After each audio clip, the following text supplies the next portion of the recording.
Hello friends, this is Manish and you are welcome to my YouTube channel mission success English. तो दोस्तों आज के इस video में हम लोग पढ़ेंगे Nobel laureates in the field of English literature. Nobel prize जो है दुनिया का सबसे बड़ा प्राइज माना जाता है, चाहे वह शांति के क्षेत्र में हो, फिजिक्स हो, केमिस्ट्री हो, लाइफ साइंस, मेडिकल हो या फिर लिटरेचर और शांति हो। किसी भी फील्ड में जिस फील्ड में भी ये दिया जाता है उस फील्ड का यह the best and the greatest prize of the world माना जाता है। लेकिन हम लोग यह भी जानते हैं कि यह प्राइज किसी देश के द्वारा या देश के संपत्ति के द्वारा मतलब नहीं दिया जाता है। देश वो अपने खजाना से नहीं देता है, बल्कि हम लोग यह जानते हैं कि इस दुनिया में एक बहुत बड़ा विद्वान, बहुत बड़ा बिजनेसमैन हुआ जिसको हम लोग आज अल्फ्रेड नोबेल के नाम से जानते हैं। अल्फ्रेड नोबेल बहुत बड़े विद्वान थे, बहुत बड़े इंजीनियर थे, बहुत बड़े साइंटिस्ट थे और आगे चलकर के बहुत बड़े बिजनेसमैन भी बन गए। उनके नाम 355 पेटेंट्स है। सोचिए कि वो कितना रिसर्च किए, कितना आविष्कार किए। 355 पेटेंट उनके नाम है और उन पेटेंट्स के चलते उनको अपने जीवन काल में ही बहुत संपत्ति वो कलेक्ट भी कर लिए।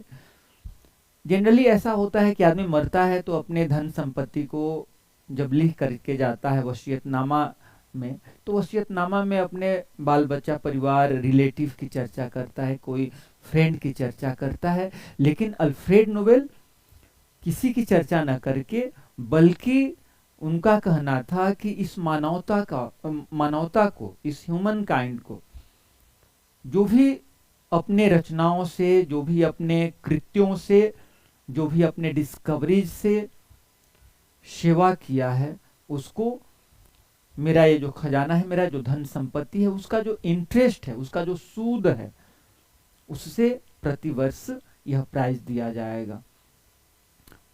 1896 में ये गुजर गए थे। 10 दिसंबर 1896 को ये गुजर गए। उनका जो वसीयतनामा है उसको देख करके 5 साल बाद 1901 से नोबेल प्राइज दिया जाना प्रारंभ हुआ। शुरू में यह प्राइज जो था वह फिजिक्स, केमिस्ट्री, फिजिकल साइंस यानी मेडिसिन, साहित्य और शांति के क्षेत्र में 5 क्षेत्र में दिया जाता था। लेकिन 1968 में चल करके एक नया क्षेत्र इसमें ऐड हो गया, वह था इकोनॉमिक्स के क्षेत्र में भी। लेकिन हमें ध्यान रखना होगा कि इकोनॉमिक्स का ये जो प्राइज है, वो नोबेल प्राइज, वो इनके पैसा से नहीं दिया जाता है, बल्कि जो स्वीडन का जो बैंक है, उस जो सेंट्रल बैंक है, कैसे भारत का सेंट्रल बैंक है RBI, उस तरह से वहां का जो सेंट्रल बैंक है उस बैंक से दिया जाता है। ठीक है, आइए आगे हम देखते हैं। ये टॉपिक मैं इसलिए डिस्कस करना चाहता हूं कि इससे संबंधित बहुत क्वेश्चन पूछे जाते हैं। तो आइए हम शुरू करते हैं। इससे पहले कि हम डायरेक्ट आए Nobel prizes in the fields of English literature, थोड़ा सा कुछ इंटरेस्टिंग फैक्ट जो हमें बढ़िया लगेगा सुन करके उसको देखते हैं। अल्फ्रेड नोबेल्स विल का अर्थ होता है वसीयतनामा। जैसे अल्फ्रेड नोबेल लिखे थे, हम जानते हैं कि जवाहरलाल नेहरू भी वसीयतनामा लिखे थे। हम लोग पढ़े भी हैं will and testament of Pandit Jawaharlal Nehru. उसमें वो अलग अलग बात लिखे हैं कि मरने के बाद क्या किया जाए, ना किया जाए। यहाँ हम लोग अल्फ्रेड नोबेल की बात करें तो अल्फ्रेड नोबेल जो कि डायनामाइट का इन्वेंटर थे, वो अपने विल में लिखे। और क्या लिखे थे मैं ऑलरेडी डिस्कस कर चुका हूं। यहाँ देखिए सबसे सरप्राइजिंग बात है कि उनके जो परिवार वाले थे उस विल के अगेंस्ट थे। होना भी चाहिए सामान्यतः। क्यों होना चाहिए? क्योंकि सामान्यतः आदमी सोचता है कि जो संपत्ति है, पैतृक संपत्ति, उसके जो कमिंग जनरेशन है उसको मिले। फर्स्ट नोबेल प्राइज 1901 में दिया गया और 1901 यानी अल्फ्रेड नोबेल के मृत्यु के 5 साल बाद। किस क्षेत्र में? Physics, chemistry, medicine, literature and peace. Economics के क्षेत्र में जो प्राइज आया वो ऑलरेडी मैं डिस्कस कर चुका हूं, 1968 में आया। स्वीडिश सेंट्रल बैंक, स्वीडन का जो सेंट्रल बैंक है उसके द्वारा आया, माने दिया जाना चालू हुआ। इसके बाद एक बात है कि मैथमेटिक्स जो कि इतना इम्पोर्टेंट सब्जेक्ट है, लेकिन there is no Nobel prize in the field of mathematics. कुछ लोग कहते हैं कि perhaps Alfred Nobel disliked mathematicians, but what was the real cause we don't know. Multiple winners, अब देखिए दुनिया में कुछ ऐसे भी नोबेल प्राइज विनर हुए हैं जिनको अपने लाइफ टाइम में 2-2 नोबेल प्राइज भी मिल गया है। कुछ ऐसे भी लोग हुए हैं जो कि नोबेल प्राइज को अस्वीकार कर दिए हैं। नोबेल प्राइज, जैसा कि मैं बताया कि दुनिया का सबसे बड़ा प्राइज होता है, उसको भी वो लोग रिजेक्ट कर दिए हैं। सबसे पहले देखें कि कौन लोग हैं जिनको 2-2 नोबेल प्राइज मिला है। तो हम लोग जानते हैं मैरी क्यूरी, मैरी क्यूरी जिनको फिजिक्स और केमिस्ट्री दोनों विषय में मिल चुका है। हम लोग जानते हैं रेडियम का खोज भी इन्होंने की थी। इसके बाद है लाइनस पॉलिंग, केमिस्ट्री और पीस के क्षेत्र में भी इनको मिल चुका है। और जॉन बर्डिन, इनको 2 बार फिजिक्स के ही क्षेत्र में मिला है, इनको फिजिक्स में 2 बार मिला है, जबकि मैरी क्यूरी को एक बार फिजिक्स और एक बार केमिस्ट्री में, लाइनस पॉलिंग को एक बार केमिस्ट्री एंड पीस में मिला है। इसके बाद एक बहुत इंटरेस्टिंग फैक्ट है यहाँ, मलाला यूसुफजई का नाम हम लोग जानते हैं, पाकिस्तान की थी बच्ची, कैसे आतंकवादी उन पर अटैक किए थे, फिर वो गई। तो दुनिया में सबसे कम उम्र का अगर कोई नोबेल लॉरिएट हुआ है तो वो हुई है Malala Yousafzai, only at the age of 17 in 2014 she got the Nobel prize. इसके बाद ओल्डेस्ट जो विनर है, यंगेस्ट की तो बात होगी, अब ओल्डेस्ट जो है वो है लियोनार्ड हॉर्विच। ये 90 ईयर में 2007 में 90 साल की अवस्था में इनको नोबेल प्राइज मिला, ठीक ना। इसके बाद है, और किस क्षेत्र में मिला? इकोनॉमिक्स में मिला, ठीक ना। इंग्लिश लिटरेचर में भी मिला है, उनको मिला 88 साल के उम्र में। इकोनॉमिक्स में मिला उनको, किनको? ये जो श्रीमान है 90 साल के उम्र में मिला, ठीक है। इसके बाद कुछ ऐसे लोग हुए हैं, विद्वान हुए हैं जो कि अस्वीकार भी कर दे, no I won't take this prize. तो जीन पॉल सार्त्र, जो सार्त्र के नाम से बहुत बड़े विद्वान हुए, बहुत बड़े दार्शनिक भी हुए, लिटरेचर के लिए 1964 में इनको मिलना था लेकिन ये रिजेक्ट कर दिया। इसके बाद ये जो है 1973 में पीस के लिए इन्होंने भी रिजेक्ट कर दिया। इसके बाद एक बात आती है posthumous rule. What is posthumous? Posthumous माने मरने के बाद। नोबेल प्राइज का नियम है कि मरने के बाद किसी को नोबेल प्राइज नहीं मिलेगा, लेकिन हाँ अगर किसी व्यक्ति का, किसी विद्वान के नाम की चर्चा हो गई है, घोषणा हो गई है, और घोषणा होने के बाद अगर कोई मर जाता है, गुजर जाता है, उस कंडीशन में उसको मिलेगा, ठीक ना। Nobel prizes can not be awarded posthumously unless the recipient dies between the announcement and the ceremony, ठीक है, क्लियर। इसके बाद है जेंडर गैप। थोड़ा हम लोग देखें, आज तक लगभग 600 नोबेल प्राइज दिया जा चुका है, लेकिन यह जानकर के आश्चर्य होगा कि only there are 70 women who have got this Nobel prize. तो कहां 600 में से 70 यानी 530 जो नोबेल प्राइज मिला है वो पुरुषों को मिला है, और केवल 70 जो प्राइज है वो महिलाओं को मिला है। तो this was the gender gap, ठीक है। इसके बाद है नोबेल प्राइज मेडल। कह रहे कि the design differs depending on the discipline, for example the peace prize medal is different from the rest. जितने भी मेडल हैं वो एक दूसरे से थोड़ा डिफरेंट होते हैं, ठीक है। इसके बाद हम आते हैं सीधे आज का जो टॉपिक मैं शुरू में ही बताया, Nobel laureates in the field of English literature. मैं इंग्लिश लिटरेचर की बात कर रहा हूं, मैं सभी लिटरेचर की बात नहीं कर रहा हूं, ठीक है। तो इन the field of English literature Rudyard Kipling was the first scholar, first विद्वान जिनको मिला था। ठीक है, ये ब्रिटिश राइटर थे रडियार्ड किपलिंग। बहुत सारे नोवेल, पोएम्स, शॉर्ट स्टोरीज लिखे हैं। इनकी रचनाओं पर तो हिंदी में क्या कहते हैं, बच्चों का कार्टून वगैरह भी बना है, सीरियल भी बना है। जंगल बुक आप लोग सुने होंगे, मोगली, बघीरा, है ना, जंगल जंगल बात चली है, पता चला है, चड्ढी पहन के फूल खिला है, फूल खिला है ना, याद आ गई? वो जंगल बुक जो सीरियल बना है हिंदी, उसी से। ठीक है, तो मैं क्या बता रहा था, he was the first English मतलब वो पहले विद्वान थे जिनको अंग्रेजी साहित्य के लिए नोबेल प्राइज मिला था। ठीक है, यही नहीं, youngest of all, only at 41।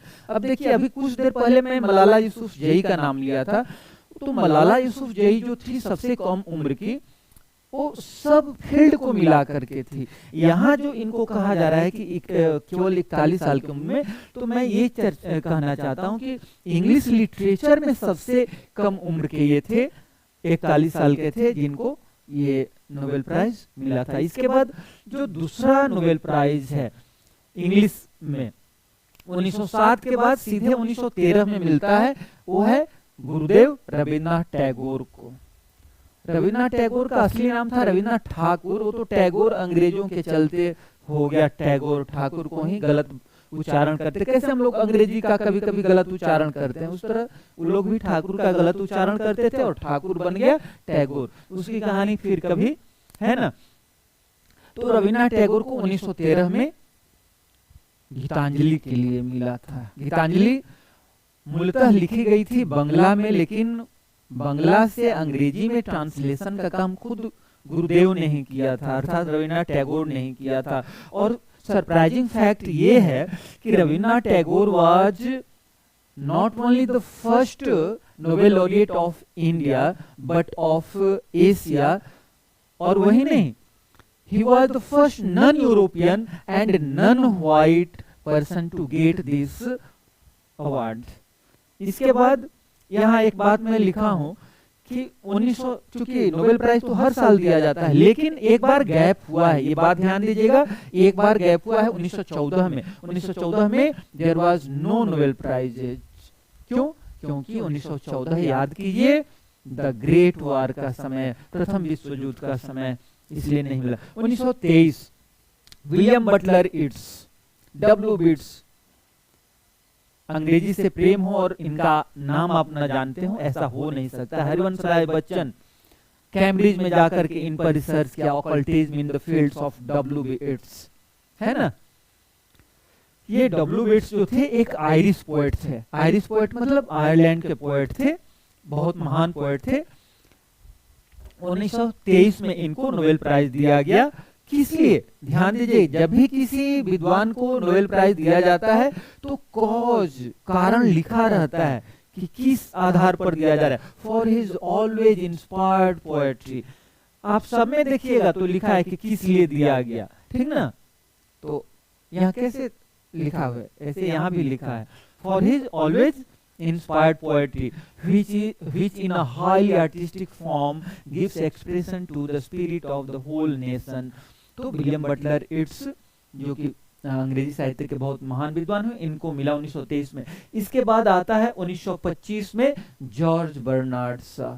George Bernard Shaw जो कि बहुत बड़े प्ले राइट हुए, पिगमिलियन हो, एप्पल कैट हो, कैंडिडा हो, ये सब इनका बहुत फेमस रचना है। तो ये भी आयरिश बॉर्न ही थे, इनको मिला, ठीक है। शेक्सपियर के बाद इनको कहा जाता है कि ये ग्रेटेस्ट प्ले राइट हुए। शेक्सपियर को नंबर 1 पर रखा जाता है और सेकंड पर, और इनका जो प्लेज है उनको कहा जाता है कि his plays are problem plays related to the social problems, है ना, ऐसा कहा जाता है। 1925 में मिला, किस चीज के लिए? आइडियलिज्म एंड ह्यूमैनिटी के लिए। इसके बाद है 1923 में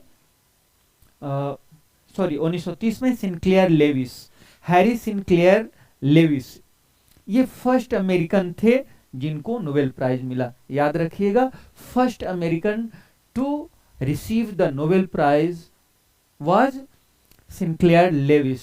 ठीक है, इनकी बहुत बड़ी रचना है मेन स्टेट।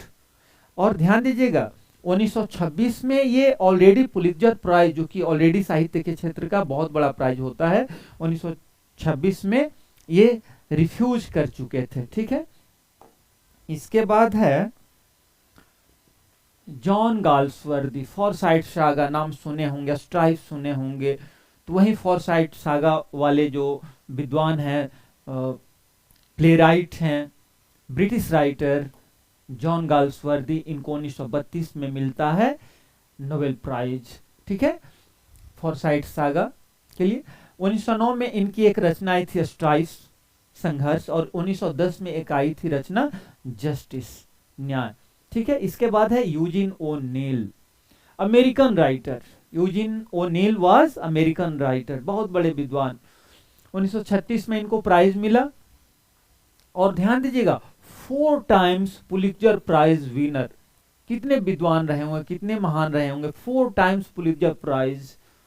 और इनकी एक बहुत बड़ी रचना है द हेरी एप, जिसमें एक यांक रहता है, उस यांक की कहानी है, कैसे काम करता है, वही द हेरी एप इनकी बहुत बड़ी रचना है। इनको जो नोबेल प्राइज मिला for the power, honesty and deep felt emotion of his dramatic works which embody an original concept of tragedy. ठीक है ना, मैं बताता हूँ ना कि कॉज दिया रहता है, कारण दिया रहता है कि किस चीज के लिए उनको दिया जा रहा है। ठीक है, जो जजेज होते हैं वो कमेंट किए रहते हैं। ठीक है, इसके बाद है पर्लेस बक। पर्लेस बक जो है बहुत बड़ी विदुषी थी, यद्यपि वो क्या कहते हैं, अंग्रेज थी, लेकिन इनका लालन पालन जो हुआ था चाइना में हुआ था, मिशनरी के द्वारा हुआ था। चीन से इनको बहुत ज्यादा लगाव था, क्योंकि जहां आपका लालन पालन होता है, लंबा समय गुजर जाता है, तो उसके प्रति प्रेम होना, तो द गुड अर्थ जो है उसी से रिलेटेड है। और इनकी एक बहुत बड़ी रचना है, ऐसे तो है कहानी के रूप में ही है, India through a traveller's eye. India through a traveller's eye मतलब एक यात्री के नजर में भारत कैसा, तो उसमें भी भारत के बारे में लिखी है। 1938 में इनको नोबेल प्राइज मिलता है। इनकी रचनाओं में एक तो ऑटोबायोग्राफिकल टोन होता है, दूसरा है थोड़ा ट्रेवलॉग वाला भी टच रहता है। ठीक ना, इसके बाद है, और इनकी रचनाओं में पीजेंट लाइफ की बहुत चर्चा है, पीजेंट लाइफ इन चाइना। ठीक है, इसके बाद T S. Eliot, one of the greatest poet, critic, dramatist of the 20th century. T S. Eliot, Thomas Stearns Eliot. ठीक है, ये ब्रिटिश अमेरिकन पोएट थे, जिनको द लॉस्ट जनरेशन का मेंबर भी माना जाता है। 1948 में इनको नोबेल प्राइज मिला। इनकी बहुत महान कविता है, ऐसे the love song of J Alfred Prufrock, the Waste Land है, द हॉलो मैन है, बहुत सारी रचनाएं हैं। तो इनको मिला था 1948 में। इसके बाद है विलियम फॉकनर। विलियम फॉकनर 1949 में इनको मिलता है Nobel prize. Consider to be one of the most influential American writers. 20वीं शताब्दी के अमेरिका के बहुत ही इन्फ्लुएंशियल राइटर में इनकी गिनती होती है। कुछ इनकी फेमस जो रचना है the sound and the fury है, जो कि 1929 में आई थी, या फिर एज आई ले डाइंग 1930 में, और एब्सॉल्म जो कि 1936 में आई थी। यह है हमारे विलियम फॉकनर, जो कि महान ये थे। इनके बाद 1950 में आते हैं बर्ट्रैंड रसेल। बर्ट्रैंड रसेल तो मैं कहना चाहूंगा the allrounder. Bertrand Russell the mathematician, the educationist, माने उनके साथ जो शब्द जोड़ना है, फिलोसफर, जो शब्द जोड़िएगा वो सब थे हमारे बर्ट्रैंड रसेल। ऑलराउंडर, मैं बस एक ही शब्द यूज करना चाहा, ऑलराउंडर। ये ब्रिटिश राइटर थे, बर्ट्रैंड आर्थर विलियम्स रसेल इनका पूरा नाम था। 1950 में नोबेल प्राइज इनको मिलता है in recognition of his varied and significant writing. और ध्यान दीजिएगा, ये अंग्रेजी साहित्य के लिए मिला, लेकिन ऐसा नहीं कि अंग्रेजी साहित्य, लेकिन सोचिए कि एक ऐसा आदमी जो कि बहुत बड़ा साइंटिस्ट हो, बहुत बड़ा विद्वान हो, दार्शनिक हो, उनको अंग्रेजी साहित्य के लिए मिलता है। तो सोचिए कि कितने बड़े रहे होंगे, महान रहे होंगे कि अंग्रेजी साहित्य में भी इनका योगदान आ गया है। इसके बाद 1952 में फ्रांसवा मोरियाक, देखिए फ्रेंच नेम है, तो फ्रैंकोइस मोरियक नहीं इसका उच्चारण होता है, फ्रांसवा मोरियाक इसका उच्चारण होता है। तो इनके बारे में देखते हैं। ये फ्रेंच राइटर थे। 1952 में इनको नोबेल प्राइज मिला for the deep spiritual insight and artistic intensity, ये सब चीज के लिए इनको मिलता है। ठीक है, इसके बाद सीधे आते हैं 1953 में sir Winston Churchill. Winston Churchill को कौन नहीं जानता है, जिन्होंने महात्मा गांधी को क्या कहा था, अर्धनग्न फकीर कहा था, है ना। और आपको जानकर के ताज्जुब नहीं होना चाहिए कि जिसको ये अर्धनग्न फकीर कहे थे, उसी अर्धनग्न फकीर का लगभग 9 मीटर ऊंची प्रतिमा जो है इन्हीं के प्रतिमा के बगल में इंग्लैंड में, लंदन में स्थापित की गई है आज। ठीक ना। तो ये बहुत बड़े, इनको हिस्टोरियन भी माना जाता है, बहुत बड़े स्टेट्समैन भी थे, विद्वान भी थे। तो इनको 1953 में मिलता है। ठीक ना। बहुत बड़े ओरेटर भी थे, प्रोलिफिक राइटर भी थे, ऑथर भी थे। ठीक है, इसके बाद आते हैं अर्नेस्ट हेमिंग्वे। 1954, अर्नेस्ट हेमिंग्वे, ये बहुत बड़े अमेरिकन नॉवलिस्ट थे और इनकी एक रचना है, आप जरूर सुने होंगे, the old man and the sea. मैं तो कहता हूं कि ऐसी रचना है जिसे हर किसी को पढ़ना चाहिए। हिंदी में भी ट्रांसलेटेड वर्जन में आती है, बहुत सारे भाषाओं में इसका ट्रांसलेशन किया गया। The old man and the sea, अर्थात बूढ़ा आदमी और समुद्र। एक बूढ़ा आदमी के संघर्ष की कहानी है, कई दिनों तक संघर्ष करता है एक मछली जिसका नाम है मर्लिन, उसको पकड़ने के लिए, और पकड़ भी लेता है, लेकिन उसके हाथ में लगता क्या है, उसके हाथ में आता है बस उस बड़ी सी मछली का केवल अस्थि पंजर, स्केलेटन। क्यों? क्योंकि शार्क उस मछली पर अटैक करती है और उसका लगभग सब मांस खा जाती है। तो यह कहानी जो है एक बूढ़ा व्यक्ति का जो हिम्मत है, जो साहस है, जो स्ट्रगल है, उसकी कहानी है। और ये कहानी हमको क्या करता है, मोटिवेट भी करती है। तो वहीं अर्नेस्ट हेमिंग्वे बहुत विद्वान हुए, बहुत महान राइटर हुए, उन्हीं की रचना है। इसके बाद 1962 में आता है John Steinbeck. He received the 1962 Nobel Prize in Literature for his realistic and imaginative writings, combining as they do sympathetic humor and keen। आप देख सकते हैं इनको क्या कहा जाता है, he has been called the giant of American writers, giant of American writers इनको कहा गया है, जॉन ऑस्टिन बेक, जिनको 1962 में ये नोबेल प्राइज मिलता है। इसके बाद आते हैं Samuel Beckett. Samuel Beckett means जब भी सैमुअल बेकेट का नाम आता है तो एक ही रचना तुरंत दिमाग में आती है, waiting for Godot, absurd drama. Absurd drama के एक तरह से इनको फादर माना जाता है सैमुअल बेकेट। इनको 1969 में नोबेल प्राइज मिला था। ठीक है, इसके बाद है Patrick white. Patrick white means इनको 1973 में मिलता है पैट्रिक व्हाइट को। ठीक ना। इनकी बहुत बड़ी रचना है वॉस। वॉस एक जर्मन खोज करता रहता है जिसका अफेयर रहता है एक महिला के साथ, और उसको बहुत वो क्या करता है, एक तरह से ब्लैकमेल भी कह सकते हैं कि किया है। वॉस इनकी बहुत बड़ी रचना है और ये प्रभावित थे, influence by James Joyce, D.H. Lawrence and Virginia Woolf से प्रभावित थे। तो पैट्रिक व्हाइट इनको मिलता है 1973 में। इसके बाद आता है 1976 शॉल बेलो। इनका नाम सॉलमन बेलोस भी था। ठीक ना। ये अमेरिकन राइटर थे और क्या कहते हैं, born in Canada to Russian Jewish parents. इसके बाद इनका परिवार जो है शिकागो में मूव कर गया था जब ये मात्र कितने साल के थे, इसके बाद 1978 आइजैक बैशविच सिंगर, तो ये पोलिश अमेरिकन राइटर थे, ठीक ना।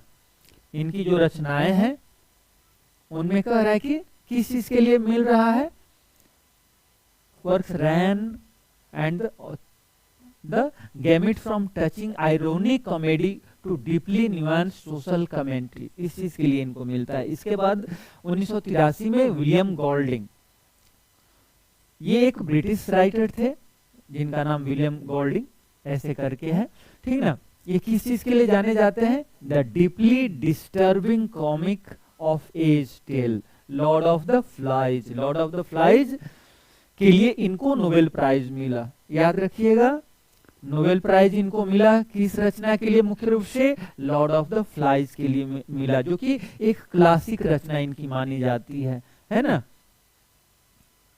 इसके बाद है ओले सोयिंका, 1986 1986 में ओले सोयिंका, ये फर्स्ट अफ्रीकन राइटर है, याद रखिएगा, the first African writer to get the Nobel prize is Wole Soyinka, ठीक है। बहुत बड़ी प्लेराइट भी है, पोएट भी है, एसेइस्ट भी है। इनको क्यों मिला, द ड्रामा ऑफ एग्जिस्टेंस, इस चीज के लिए मिलता है। और इनकी रचनाओं में योरूबा कल्चर देखने को मिलता है। What is Yoruba culture, Yoruba culture is African culture, वो अफ्रीकन कल्चर है, ठीक है। इसके बाद है जोसेफ ब्रॉडस्काई, ये एक अमेरिकन सिविल राइट लॉयर थी, सिविल राइट लॉयर मतलब जो आम आदमी का जो अधिकार होता है उसको लेकर के। 1987 में इनको नोबेल प्राइज मिलता है for an all embracing authorship imbued with clarity of thought and poetic intensity.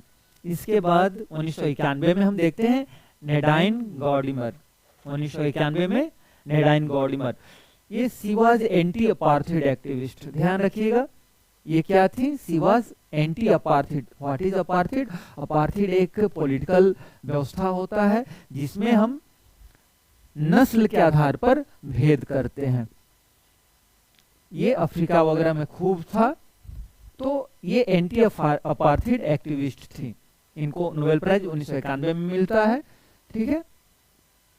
इसके बाद है डेरेक वालकॉट, डेरेक वालकॉट जो है इनको 1992 में मिलता है। ये पोस्ट कॉलोनियल मूवमेंट से जुड़े थे। किस आंदोलन से जुड़े थे, पोस्ट कॉलोनियल मूवमेंट से जुड़े थे। मैजिकल रियलिस्ट पोएट हैं, मैजिकल रियलिस्ट पोएट हैं। और किस लिए मिलता है इनको Nobel prize, for a poetic oeuvre of great luminosity के लिए मिलता है। इसके बाद 1993 में हम देखते हैं टोनी मॉरिसन। टोनी मॉरिसन ये अगर महिलाओं को देखा जाए तो 8वीं महिला थी नोबेल प्राइज प्राप्त करने वाली, और अगर ब्लैक वुमन के ख्याल से देखा जाए मतलब नन यूरोपियन, तो ब्लैक वुमन ये फर्स्ट ब्लैक वुमन थी जिनको नोबेल प्राइज मिला। ये बात याद रखना है कि 8वीं महिला और पहली अश्वेत महिला। और इनकी बहुत बड़ी रचना है द ब्लूएस्ट आई, जो कि 1970 में आई थी। द ब्लूएस्ट आई जिसकी एक पात्र है पिकोला ब्रिडलव, जो कि परेशान है। क्यों परेशान है, because her eyes are not blue. और वहां का पैमाना है सुंदरता का कि if you have blue eyes you are beautiful. तो चाहती है, प्रयास करती है कैसे उसकी आंखें, तो उसके साथ बहुत भेदभाव भी होता है इस आधार पर। तो द ब्लूएस्ट आई इनकी बहुत बड़ी रचना है, ठीक है। यही नहीं, इनको पुलित्जर प्राइज भी मिल चुका है, बिलव्ड इनकी बहुत बड़ी रचना है उसके लिए। इसके बाद 1995 में हम देखते हैं सीमस हीने। ये आयरिश पोएट थे, प्लेराइट थे। प्लेराइट मतलब ड्रामाटिस्ट थे। इनकी क्या कहते हैं, काव्य संग्रह है डेथ ऑफ अ नेचुरलिस्ट, बहुत इंपॉर्टेंट रचना है। इनके बारे में एक बहुत महान अमेरिकन पोएट जिनका नाम है रॉबर्ट लॉवेल, इनके बारे में एक कमेंट किया था जो कि अक्सर माने नेट वगैरह में पूछ भी देता है। जैसे क्या कहा था रॉबर्ट लॉयल ने, the most important Irish poet since it's, इन क्या कहते हैं, इट्स के बाद सबसे महान, सबसे इम्पोर्टेंट जो आयरिश पोएट हुए वो कौन हुए, सीमस हीनी हुए। ये किसने कमेंट किया था, रॉबर्ट लॉयल ने की। इसके बाद आता है 2001 का साल, वीएस नायपॉल। वीएस नायपॉल कौन नहीं जानता है, विद्याधर सूरज प्रसाद नायपॉल। इनकी जो जड़ें थी वो भारत से जुड़ी हुई थी, इनके जो पूर्वज थे वो भारत से, ट्रिनिडाद टोबैगो सब लोग जाके बस गए थे ना, बहुत सारे लोग ट्रिनिडाद टोबैगो, सूरीनाम, फिजी। तो उसी तरह से इनके भी परिवार वाले जाकर के वहां बस गए थे। ट्रिनिडाडियन ब्रिटिश राइटर, ट्रिनिडाद के रहने वाले ब्रिटिश राइटर हैं। इनको नोबेल प्राइज कब मिला, 2001 में मिला, ठीक ना। किस लिए मिला, ऑलरेडी यहाँ मेंशन है, आप देख सकते हैं। इनके कुछ फेमस रचनाएं हैं, आप जानते हैं, इंडिया और उंडेड सिविलाइजेशन 1977 में आया था, इंडिया और उंडेड सिविलाइजेशन 1977 में। 1961 में इनकी फेमस रचना आती है अ हाउस फॉर मिस्टर विश्वास। अ हाउस फॉर मिस्टर विश्वास वह रचना है जो इनको फेमस बना देती है। यह हाउस फॉर मिस्टर विश्वास जो है, कहा जाता है कि ऑटोबायोग्राफिकल टच वाली रचना है, जिसमें एक मोहन विश्वास है, एक साधारण, एक तरह से कहिए कि गरीब आदमी, और उनकी शादी हो जाती है एक बढ़िया परिवार में, तुलसी परिवार, जो कि बहुत ही अफ्लुएंट फैमिली है। और वहाँ ये रहने लगते हैं, बाल बच्चा सबके साथ रहने लगते हैं। और आप जानते हैं कि जब ससुराल में आप रहने लगते हैं तो कुछ दिन के बाद आपकी जो स्थिति होती है, not much more than a servant. तो ठीक इनकी भी यही स्थिति होती है, इनको अच्छा नहीं लगता है और ये चाहते हैं ए हाउस फॉर मिस्टर विश्वास, ठीक है। तो आप जानते हैं इनको मिला था 2001 में। इसके बाद 2003 में आते हैं जे.एम. कोएत जी। जे.एम. कोएत जी जो थे, एक अफ्रीकन, साउथ अफ्रीकन नॉवलिस्ट थे, एसेइस्ट थे, literary critic, language translator and professor थे। इनको बुकर प्राइज भी मिल चुका है। बुकर प्राइज लिटरेचर के क्षेत्र में बहुत बड़ा प्राइज होता है। इनकी बहुत बड़ी रचना है, बहुत महान रचना है, डिस्ग्रेस। अक्सर जब ये रचना आई थी तो उस समय कंपटीशन में पूछता था, खूब पूछता था, डिस्ग्रेस किसके द्वारा लिखी गई। इसके बाद 2005 हैरोल्ड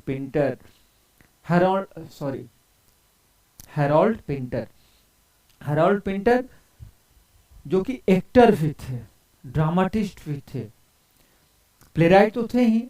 ये न केवल अपनी रचनाओं में जो ड्रामा लिखे उसमें एक्टिंग किया, बल्कि दूसरे की रचनाओं में भी एक्टिंग किया हैरोल्ड पिंटर ने।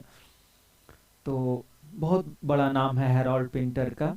इनको 2005 में नोबेल प्राइज मिलता है। इनकी कुछ इंपॉर्टेंट रचना है, द बर्थडे पार्टी या द ट्रायल, इनकी बहुत बड़ी रचना है। इसके बाद 2007 में आता है डोरिस लेसिंग। देखिए डोरिस लेसिंग के बारे में हम लोगों को ध्यान देना होगा। इससे पहले मैं आपको बताया कि 90 साल की अवस्था में उनको मिला था, लेकिन इन the field of English literature ये सबसे सीनियर व्यक्ति हैं जिनको नोबेल प्राइज मिलता है। 88 साल की उम्र में मिलता है। कब, 2007 में। और 2007 में भी उस दूसरे विद्वान को भी मिलता है जब वो 90 साल के थे, ठीक है। ये ब्रिटिश राइटर थे, पर्सिया में इनका जन्म हुआ था, ठीक है। इसके बाद कहा जाता है कि वो शायद फेमस है द गोल्डन नोटबुक के लिए, ठीक है। इसके बाद 2013 में नाम आता है Alice Ann Munro. Alice Ann Munro जो कि कैनेडियन राइटर है। कौन से राइटर हैं, कैनेडियन राइटर हैं। इनकी कुछ रचना है, dance of the happy shades और hateship, friendship, courtship, loveship, marriage. इस तरह का टाइटल मैं दावा के साथ कर सकता हूं आप सुने ही नहीं होंगे। टाइटल क्या है इनकी रचना का, आप देख सकते हैं, हेडशिप, फ्रेंडशिप, कोर्टशिप, लवशिप, मैरिजशिप।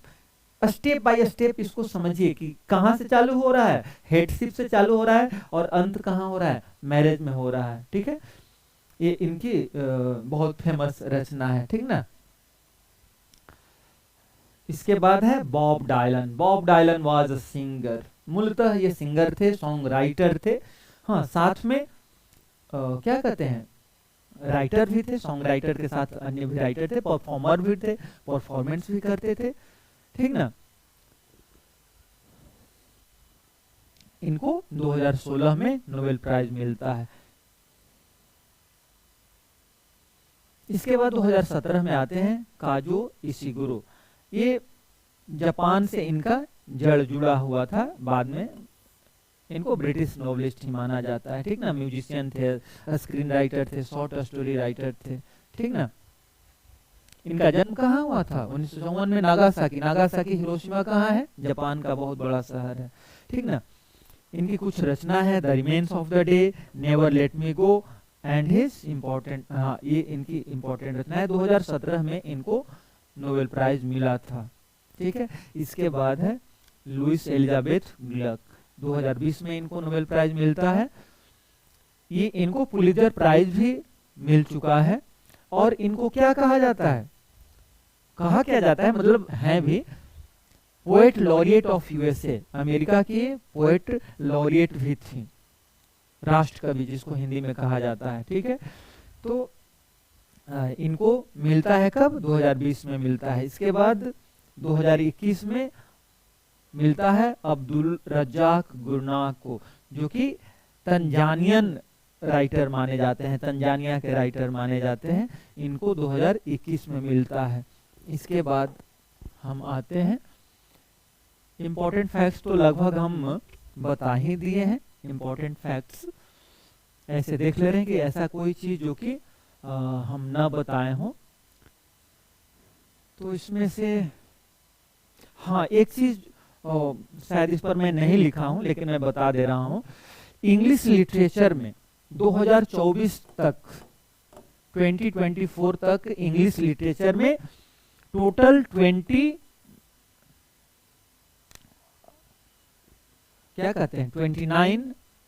मिल चुके हैं नोबेल प्राइज। अंग्रेजी में 29 मिल चुके हैं। सेकेंड स्थान पर फ्रेंच है, ये तो इंग्लिश में था।